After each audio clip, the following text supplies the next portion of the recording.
German police are investigating a possible connection with the hijackings. They searched 4 apartments in Hamburg, including the former home of one of the men suspected by U.S. authorities, Mohammed Atta. Atta and another suspect are believed to have received flight training in Florida. CNN's John Zarella has been looking into that.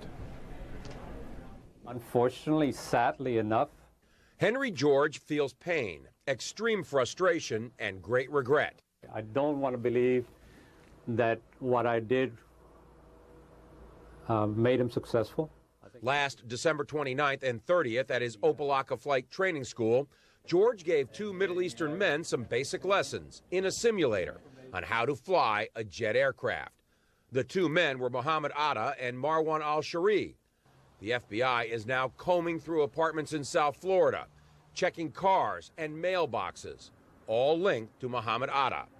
Law enforcement sources say Atta is a suspect in the attack, perhaps a pilot of one of the doomed jets. He was listed on the manifest of American Airlines Flight 11 from Boston. Marwan al-Shari, according to German authorities, was also aboard one of the hijacked planes.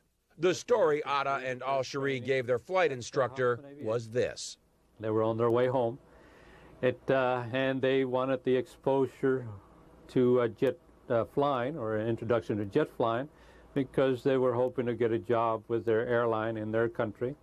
George says they mentioned Egypt a couple of times, but generally during the 2 days, they didn't have much to say.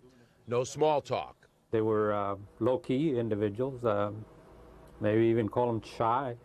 There wasn't, they were not outspoken, opinionated type people. In all, George says he spent 8 hours with the 2 men. They reserved their lessons with a credit card but paid in cash, $1,500. George says he wishes something about them had been suspicious. He was using his own name. They provide you with credit card numbers. There was nothing that you would make you suspect that this individual was anything but above board. George says they were just a couple of student pilots, and there was nothing special about their abilities. What I can recollect from my memory is that we mostly did turns and a couple of approaches. I don't think we did any more than that. What they didn't do, George says, was practice how to land. John Zarella, CNN, Miami. Some airports across the United